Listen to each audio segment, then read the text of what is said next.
نوری نوری جلوہ تیرا سارا عالم صدقہ تیرا۔ کچھ حقوق ہیں اللہ کے حبیب صلی اللہ علیہ وسلم نے روزے کے حقوق بتائیں، اگر ان حقوق کو سامنے رکھتے ہوئے ہم روزہ رکھیں گے تو انشاءاللہ آپ دیکھنا روزے کی برکت کتنی محسوس ہوگی خود اپنی زندگی میں۔ کیونکہ روزہ وہ ہے کہ آقا علیہ السلام ایک بار، وہ مشہور حدیث پاک ہے کہ جمعہ کا خطبہ دینے کے لیے ممبر پر تشریف لے جا رہے تھے تو حضور نے ایک کے بعد ایک 3 بار آمین فرمایا۔ تو صحابہ نے پوچھا کہ آپ نے آمین کیوں کہا؟ تو کہا جبریل آئے تھے اور وہ دعا کر رہے تھے تو میں نے ان کی دعا پر آمین کہا۔ تو سرکار فرماتے ہیں جبریل نے یہ دعا کی کہ اللہ جو ماہ رمضان شریف پائے اور عبادت کر کے اپنی مغفرت نہ کروا لے تو اس کو اپنی رحمت سے دور کر دے، تو اس کو اپنی رحمتوں سے دور کر دے۔ تو میں نے آمین کہا۔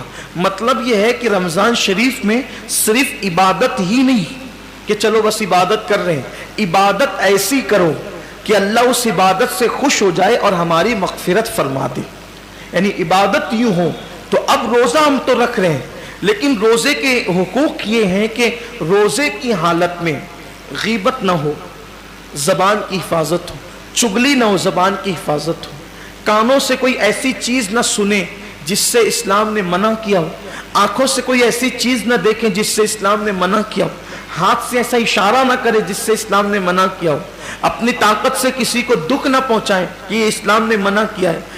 اللہ کے حبیب صلی اللہ علیہ وآلہ وسلم فرماتے ہیں روزہ ڈھال ہے، روزہ ڈھال ہے جہنم سے بچاؤ کے لیے۔ حدیث پاک کا مفہوم ہے کہ روزہ ڈھال ہے جہنم سے بچاؤ کے لیے، لیکن جھوٹ جو ہے وہ اس ڈھال کو پھاڑ دیتا ہے، یعنی پھٹی ہوئی ڈھال دشمن سے حفاظت تو نہیں کر سکتی نا، تو روزہ جہنم سے حفاظت کرتا ہے۔ اور ڈھال ہے، سپر ہے، جب جنگ ہوا کرتی تھی تو وہ تلوار کے وار جس پر روکتے تھے اس کو سپر اور ڈھال کہتے تھے، تو یہ جہنم کے عذاب کو روکنے کے لیے ڈھال دے دی گئی ہے سپر بنا کر کے، لیکن یہ پھٹ جاتی ہے ڈھال کب؟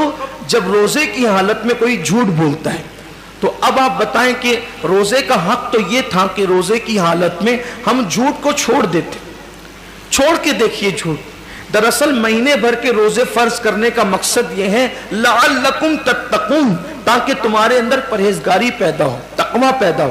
میں 11 مہینے جھوٹ بول رہے ہو سودا بیچتے ہوئے گلی محلے میں بیوی بچوں کے درمیان، اب روزہ ہے جھوٹ بولنا چھوڑ دو۔